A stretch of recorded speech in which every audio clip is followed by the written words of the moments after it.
اما بعد فاعوذ باللہ من الشیطان الرجیم بسم اللہ الرحمن الرحیم وَإِذْ نَجَّيْنَاكُمْ مِنْ آلِ فِرْعَوْنَ يَسُومُونَكُمْ سُوءَ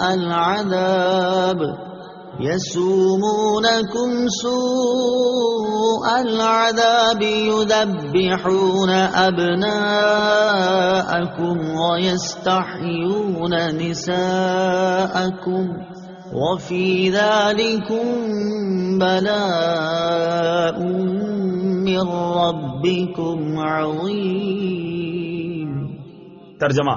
اور یاد کرو جب ہم نے تمہیں فرعونیوں سے نجات دی جو تمہیں بہت برا عذاب دیتے تھے، تمہارے بیٹوں کو ذبح کرتے تھے اور تمہاری بیٹیوں کو زندہ چھوڑ دیتے، اور اس میں تمہارے رب کی طرف سے بڑی آزمائش تھی۔ وَإِذْ نَجَّيْنَاكُمْ مِنْ آلِ فِرْعَوْنَ، اور جب ہم نے تمہیں فرعونیوں سے نجات دی۔ تفسیر صراط الجنان میں ہے، اس سے پہلی آیات میں بنی اسرائیل پر کی گئی نعمتوں کا اجمالی طور پر ذکر ہوا، اور اب یہاں سے ان نعمتوں کو تفصیل کے ساتھ بیان کیا جا رہا ہے۔ چنانچہ ارشاد فرمایا کہ اے بنی اسرائیل، میری وہ نعمت یاد کرو کہ جب ہم نے تمہیں فرعون کی پیروی کرنے والوں سے نجات دی جو تمہیں بہت برا عذاب دیتے تھے۔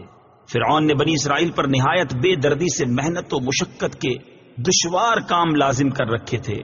پتھروں کی چٹانیں کاٹ کر ڈھوتے ڈھوتے ان کی کمریں اور گردنیں زخمی ہو گئی تھیں۔ غریبوں پر ٹیکس مقرر کیے ہوئے تھے جو غروب آفتاب سے قبل جبرن وصول کیے جاتے تھے، اور جو ٹیکس نہ دے پاتا اسے سخت سزائیں ملتی تھیں۔ فرعون کا مختصر تعارف۔ جس طرح فارس کے بادشاہ کا لقب کسرا، روم کے بادشاہ کا قیصر اور حبشہ کے بادشاہ کا لقب نجاشی تھا، اسی طرح قبطی اور عمالقہ قوم سے تعلق رکھنے والے مصر کے بادشاہوں کا لقب فرعون ہوتا تھا۔ حضرت موسیٰ علیہ السلام کے زمانے کے فرعون کا نام ولید بن مصعب بن ریان تھا، اور اس آیت میں اسی کا ذکر ہے۔ اس کی عمر 400 سال سے زیادہ ہوئی۔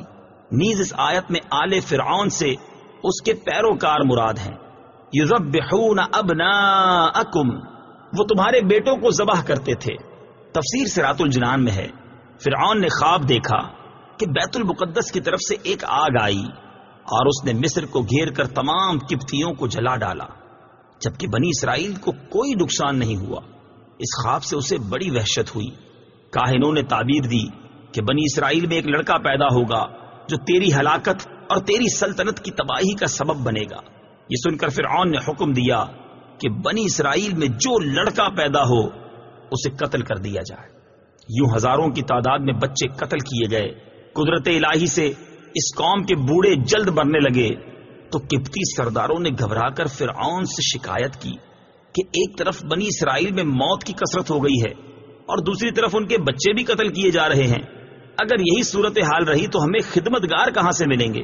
اس پر فرعون نے حکم دیا کہ 1 سال بچے قتل کیے جائیں اور 1 سال چھوڑ دیے جائیں۔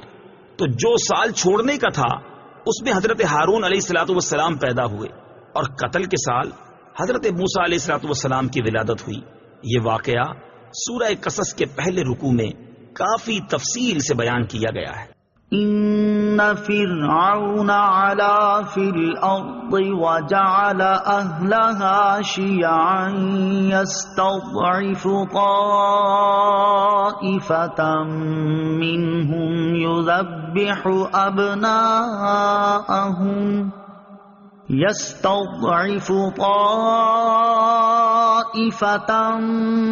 منهم يذبح أبناءهم ويستحيي نساءهم إنه كان من المفسدين۔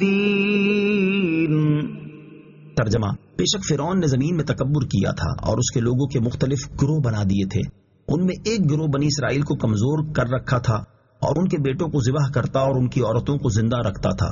بے شک وہ فسادیوں میں سے تھا۔ ان فرعون علا فی الارض، بے شک فرعون نے زمین میں تکبر کیا تھا، یعنی مصر کی سرزمین میں فرعون کا غلبہ تھا، اور وہ ظلم و تکبر میں انتہا کو پہنچ گیا تھا، حتیٰ کہ اس نے اپنی ابدیت اور بندہ ہونا بھی بھلا دیا تھا۔ فرعون نے مصر میں رہنے والے لوگوں کے مختلف گروہ بنا دیے تھے اور ان کے درمیان عداوت اور بغض ڈال دیا تاکہ وہ کسی ایک بات پر جمع نہ ہو سکیں، اور اس نے ان گروہوں میں سے بنی اسرائیل کو کمزور اور اپنا خادم بنا کر رکھا ہوا تھا۔ بنی اسرائیل کے ساتھ اس کا سلوک یہ تھا کہ وہ ان کے ہاں پیدا ہونے والے بیٹوں کو ذبح کر دیتا اور ان کی لڑکیوں کو خدمت گاری کے لیے زندہ چھوڑ دیتا تھا۔ بیٹوں کو ذبح کرنے کا سبب یہ تھا کہ کاہنوں نے اس سے یہ کہہ دیا تھا کہ بنی اسرائیل میں ایک بچہ پیدا ہوگا جو تیری بادشاہت کے زوال کا باعث ہوگا، اس لیے وہ ایسا کرتا تھا، اور یہ اس کی انتہائی حماقت تھی، کیونکہ اگر وہ اپنے خیال میں کاہنوں کو سچا سمجھتا تھا تو یہ بات ہونی ہی تھی۔ لڑکوں کو قتل کر دینے سے کوئی نتیجہ نہ ملتا، اور اگر وہ انہیں سچا نہیں جانتا تھا تو یہ اس کے نزدیک ایک لغو بات تھی، اور لغو بات کا لحاظ کرنا اور بیٹوں کو قتل کرنا کسی طرح درست نہ تھا۔ بے شک وہ بنی اسرائیل کے بیٹوں کو قتل کر کے فساد کرنے والوں میں سے تھا۔ حکمرانی قائم رکھنے کے لیے فرعون کا طریقہ اور موجودہ دور کے حکمرانوں کا طرز عمل۔ حکمرانی قائم رکھنے کے لیے رعایا کو مختلف گروہوں میں تقسیم کر دینا اور ان میں باہم بغض و عداوت ڈال دینا فرعون جیسے بدترین کافر کا طریقہ ہے، اور دیکھا جائے تو یہی طریقہ ہمارے دور میں بھی رائج ہے۔ مسلم اور غیر مسلم دونوں طرح کے حکمران لوگوں کو مختلف مسائل میں الجھائے رکھتے ہیں تاکہ لوگ ان مسائل ہی سے نہ نکل پائیں اور ان کی حکمرانی قائم رہے، اور اس طرز عمل کے نتیجے میں ان حکمرانوں کا جو حال ہوتا ہے وہ بھی سب کے سامنے ہے۔ اللہ تعالیٰ انہیں عقل سلیم اور ہدایت عطا فرمائے، آمین۔ وَنُرِيدُ أَن نَّمُنَّ عَلَى الَّذِينَ اسْتُضْعِفُوا فِي الْأَرْضِ وَنَجْعَلَهُمْ أَئِمَّةً وَنَجْعَلَهُمُ الْوَارِثِينَ وَنُمَكِّنَ لَهُمْ فِي الْأَرْضِ وَنُرِيَ فِرْعَوْنَ وَهَامَانَ وَجُنُودَهُمَا مِنْهُمْ مَا كَانُوا يَحْذَرُونَ۔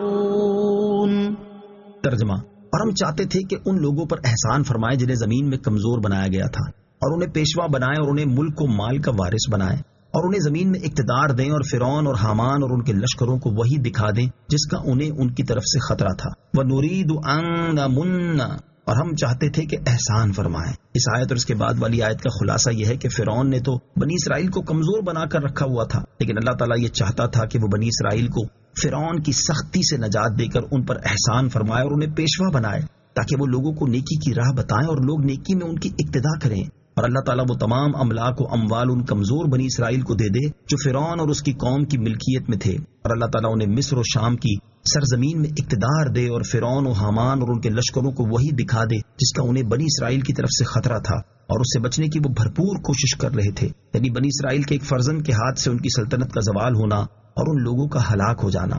یاد رہے کہ آیت نمبر 5 میں وراثت سے مراد شرعی میراث نہیں، کیونکہ مومن کافر کا وارث نہیں ہوتا، بلکہ یہاں وراثت کے وسیع مفہوم میں سے ایک معنی مراد ہے، یعنی موت کے بعد اس کی سلطنت کا وارث ہونا۔ وَأَوْحَيْنَا إِلَىٰ أُمِّ مُوسَىٰ أَنْ أَرْضِعِيهِ فَإِذَا خِفْتِ عَلَيْهِ فَأَلْقِيهِ فِي الْيَمِّ وَلَا تَخَافِي وَلَا تَحْزَنِي إِنَّا رَادُّوهُ إِلَيْكِ وَجَاعِلُوهُ مِنَ الْمُرْسَلِينَ۔ ترجمہ: اور ہم نے موسیٰ کی ماں کو الہام فرمایا کہ اسے دودھ پلا، پھر جب تجھے اس پر خوف ہو تو اسے دریا میں ڈال دے، اور خوف نہ کر اور غم نہ کر، بے شک ہم اسے تیری طرف پھیر لائیں گے اور اسے رسولوں میں سے بنائیں گے۔ وَأَوْحَيْنَا إِلَىٰ أُمِّ مُوسَىٰ، اور ہم نے موسیٰ کی ماں کو الہام فرمایا۔ حضرت موسیٰ علیہ السلام کی والدہ کا نام یوحانذ ہے، اور آپ لاوی بن یعقوب کی نسل سے ہیں۔ اللہ تعالیٰ نے انہیں خواب اور فرشتے کے ذریعے یا ان کے دل میں یہ بات ڈال کر الہام فرمایا کہ تم حضرت موسیٰ علیہ السلام کو دودھ پلاؤ، پھر جب تجھے اس پر خوف ہو کہ ہمسائے واقف ہو گئے ہیں، وہ شکایت کریں گے اور فرعون اس فرزند ارجمند کو قتل کرنے کے درپے ہو جائے گا، تو بے خوف و خطر اسے مصر کے دریائے نیل میں ڈال دے اور اس کے غرق ہو جانے اور ہلاک ہو جانے کا اندیشہ اور اس کی جدائی کا غم نہ کر، بے شک ہم اسے تیری طرف پھیر لائیں گے اور اسے رسولوں میں سے بنائیں گے۔ چنانچہ آپ رضی اللہ تعالی عنہا چند روز حضرت موسیٰ علیہ السلام کو دودھ پلاتی رہیں۔ اس عرصے میں نہ آپ علیہ السلام روتے تھے، نہ ان کی گود میں کوئی حرکت کرتے تھے، اور نہ آپ کی بہن کے سوا اور کسی کو آپ علیہ السلام کی ولادت کی اطلاع تھی۔ اور جب آپ کو فرعون کی طرف سے اندیشہ ہوا تو حضرت موسیٰ علیہ السلام کو ایک صندوق میں رکھ کر، جو خاص طور پر اس مقصد کے لیے بنایا گیا تھا، رات کے وقت دریائے نیل میں بہا دیا۔ اللہ تعالیٰ کے اولیاء کو بھی غیب کا علم عطا ہوتا ہے۔ اس سے معلوم ہوا کہ حضرت یوحانذ رضی اللہ تعالی عنہ کو یہ باتیں بتائی گئی تھی۔ نمبر 1، حضرت موسیٰ علیہ السلام ابھی وفات نہ پائیں گے۔ نمبر 2، حضرت موسیٰ علیہ السلام کی پرورش وہ خود کریں گی۔ نمبر 3، حضرت موسیٰ علیہ السلام رسول بنائے جائیں گے۔ یہ سب مستقبل کی خبریں غیب کے علوم میں سے ہیں، اور اس سے معلوم ہوا کہ اللہ تعالیٰ کے اولیاء کو بھی غیب کا علم عطا ہوتا ہے۔ فَالْتَقَطَهُ آلُ فِرْعَوْنَ لِيَكُونَ لَهُمْ عَدُوًّا وَحَزَنًا إِنَّ فِرْعَوْنَ وَهَامَانَ وَجُنُودَهُمَا كَانُوا خَاطِئِينَ۔ ترجمہ: تو اسے فرعون کے گھر والوں نے اٹھا لیا تاکہ وہ ان کے لیے دشمن اور غم بنے۔ بے شک فرعون اور حامان اور ان کے لشکر خطا کار تھے۔ فَالْتَقَطَهُ آلُ فِرْعَوْن، تو اسے فرعون کے گھر والوں نے اٹھا لیا۔ یعنی جس رات حضرت موسیٰ علیہ السلام کی والدہ نے آپ کو دریا میں ڈالا، اس کی صبح کو فرعون کے گھر والوں نے آپ علیہ السلام کے صندوق کو دریائے نیل سے اپنے محل میں آنے والی نہر سے اٹھا لیا، اور اس صندوق کو فرعون کے سامنے رکھا۔ جب اسے کھولا گیا تو اس میں سے حضرت موسیٰ علیہ السلام برآمد ہوئے، جو اپنے انگوٹھے سے دودھ چوس رہے تھے۔ فرعون کے گھر والوں نے حضرت موسیٰ علیہ السلام کو اٹھایا۔ اٹھانے کا مقصد یہ نہیں تھا کہ حضرت موسیٰ علیہ السلام ان کے لیے دشمن اور غم کا باعث بنے، لیکن اس اٹھانے کا انجام و نتیجہ یہ بنا۔ عربی زبان میں آیت میں مذکور لام کو لام عاقبت کہتے ہیں۔ فرعون، اس کا وزیر حامان اور ان کے لشکر نافرمان تھے، تو اللہ تعالیٰ نے انہیں یہ سزا دی کہ انہیں ہلاک کرنے والے دشمن کی انہی سے پرورش کرائی۔ وقالت امرأة فرعون قرة عين لي ولك لا تقتلوه عسى أن ينفعنا أو نتخذه ولدا وهم لا يشعرون۔ ترجمہ: اور فرعون کی بیوی نے کہا، یہ بچہ میری اور تیری آنکھوں کی ٹھنڈک ہے، اسے قتل نہ کرو، شاید یہ ہمیں نفع دے یا ہم اسے بیٹا بنا لے۔ اور وہ بے خبر تھے۔ وقالت امرأۃ فرعون، اور فرعون کی بیوی نے کہا، جب فرعون نے اپنی قوم کے لوگوں کی طرف سے ورغلائے جانے کی بنا پر حضرت موسیٰ علیہ السلام کو قتل کرنے کا ارادہ کیا، تو فرعون کی بیوی نے اس سے کہا، یہ بچہ میری اور تیری آنکھوں کی ٹھنڈک ہے، تم اسے قتل نہ کرو، شاید یہ ہمیں نفع دے یا ہم اسے بیٹا بنا لے، کیونکہ یہ اسی قابل ہے۔ فرعون کی بیوی آسیہ بہت نیک خاتون تھی، انبیاء کرام علیہ السلام کی نسل سے تھی، غریبوں اور مسکینوں پر رحم و کرم کرتی تھی۔ انہوں نے فرعون سے یہ بھی کہا کہ یہ بچہ سال بھر سے زیادہ عمر کا معلوم ہوتا ہے، اور تو نے اس سال کے اندر پیدا ہونے والے بچوں کے قتل کا حکم دیا ہے۔ اس کے علاوہ معلوم نہیں یہ بچہ دریا میں کس سرزمین سے یہاں آیا ہے، اور تجھے جس بچے کا اندیشہ ہے وہ اسی ملک کے بنی اسرائیل سے بتایا گیا ہے، لہٰذا تم اسے قتل نہ کرو۔ آسیہ کی یہ بات ان لوگوں نے مان لی، حالانکہ وہ اس انجام سے بے خبر تھے جو ان کا ہونے والا تھا۔ وَأَصْبَحَ فُؤَادُ أُمِّ مُوسَى فَارِغًا إِن كَادَتْ لَتُبْدِي بِهِ لَوْلَا أَن رَّبَطْنَا عَلَى قَلْبِهَا لِتَكُونَ مِنَ الْمُؤْمِنِينَ۔ ترجمہ: اور صبح کے وقت موسیٰ کی ماں کا دل بے قرار ہو گیا، بے شک قریب تھا کہ وہ اسے ظاہر کر دیتی اگر ہم اس کے دل کو مضبوط نہ کرتے کہ وہ ہمارے وعدے پر یقین رکھنے والوں میں سے رہے۔ وَأَصْبَحَ فُؤَادُ أُمِّ مُوسَى فَارِغًا، اور صبح کے وقت موسیٰ کی ماں کا دل بے قرار ہو گیا۔ یعنی جب حضرت موسیٰ علیہ السلام کی والدہ نے سنا کہ ان کے فرزند فرعون کے ہاتھ میں پہنچ گئے ہیں، تو یہ سن کر آپ کا دل بے قرار ہو گیا، اور بے شک قریب تھا کہ وہ حضرت موسیٰ علیہ السلام کو ظاہر کر دیتی، اور ممتا کی محبت کے جوش میں ہائے میرا بیٹا، ہائے میرا بیٹا پکار اٹھتی، اگر ہم اس بات کا الہام کر کے اس کے دل کو مضبوط نہ کرتے کہ وہ ہمارے اس وعدے پر یقین رکھنے والوں میں سے رہے جو ہم کر چکے ہیں کہ تیرے اس فرزند کو تیری طرف پھیر لائیں گے، تو اس سے حضرت موسیٰ علیہ السلام کا راز ظاہر ہو جاتا۔ وقالت لأخته قصيه فبصرت به عن جنب وهم لا يشعرون۔ ترجمہ: اور اس کی ماں نے اس کی بہن سے کہا، اس کے پیچھے چلی جا، تو بہن اسے دور سے دیکھتی رہی اور ان فرعونیوں کو خبر نہ تھی۔ وقالت لأخته، اور اس کی ماں نے اس کی بہن سے کہا، حضرت موسیٰ علیہ السلام کی والدہ نے آپ علیہ السلام کی بہن مریم سے کہا تم حال معلوم کرنے کے لیے اس کے پیچھے چلی جاؤ۔ چنانچہ آپ علیہ السلام کی بہن آپ کے پیچھے چلتی رہی اور آپ کو دور سے دیکھتی رہی، اور ان فرعونیوں کو اس بات کی خبر نہ تھی کہ یہ اس بچے کی بہن ہے اور اس کی نگرانی کر رہی ہے۔ وَحَرَّمْنَا عَلَيْهِ الْمَرَاضِعَ مِن قَبْلُ فَقَالَتْ هَلْ أَدُلُّكُمْ عَلَىٰ أَهْلِ بَيْتٍ يَكْفُلُونَهُ لَكُمْ وَهُمْ لَهُ نَاصِحُونَ۔ ترجمہ، اور ہم نے پہلے ہی سب دائیاں اس پر حرام کر دی تھی۔ تو موسیٰ کی بہن نے کہا کیا میں تمہیں ایسے گھر والے بتا دوں جو تمہارے اس بچے کی ذمہ داری لے لیں اور وہ اس کے خیر خواہ بھی ہوں۔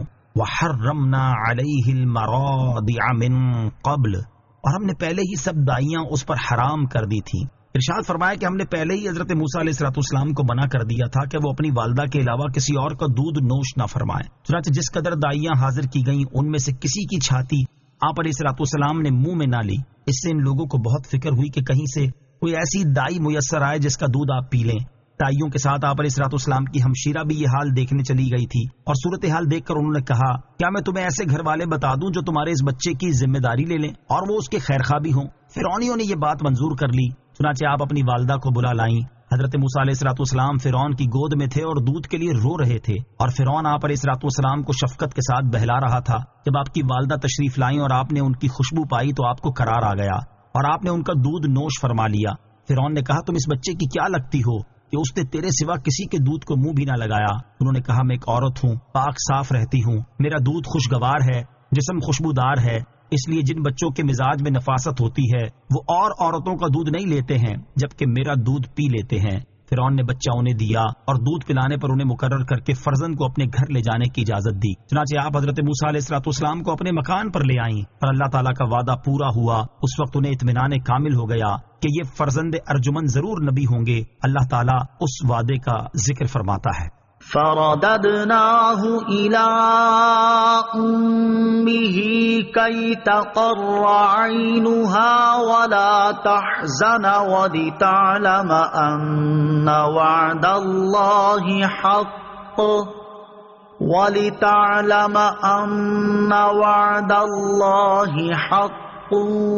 وَلَٰكِنَّ أَكْثَرَهُمْ لَا يَعْلَمُونَ۔ ترجمہ، تو ہم نے اسے اس کی ماں کی طرف لوٹا دیا تاکہ ماں کی آنکھ ٹھنڈی ہو اور وہ غم نہ کھائے اور جان لے کہ اللہ کا وعدہ سچا ہے، لیکن اکثر لوگ نہیں جانتے۔ فَرَدَدْنَاهُ إِلَىٰ أُمِّهِ، تو ہم نے اسے اس کی ماں کی طرف لوٹا دیا۔ ارشاد فرمایا کہ ہم نے حضرت موسیٰ علیہ السلام کو ان کی ماں کی طرف لوٹا دیا تاکہ بچے کو پا کر ماں کی آنکھ ٹھنڈی ہو اور وہ اپنے فرزند کی جدائی کا غم نہ کھائے اور وہ جان لے کہ اللہ تعالیٰ کا وعدہ سچا ہے، لیکن اکثر لوگ یہ بات نہیں جانتے اور اس سے متعلق شک میں رہتے ہیں۔ حضرت موسیٰ علیہ السلام اپنی والدہ کے پاس دودھ پینے کے زمانے تک رہے اور اس عرصے میں فرعون انہیں ایک اشرفی روز دیتا رہا۔ دودھ چھوٹنے کے بعد حضرت موسیٰ علیہ السلام کی والدہ آپ کو فرعون کے پاس لے آئیں اور اس کے بعد آپ وہاں پرورش پاتے رہے۔ صدق اللہ العظیم۔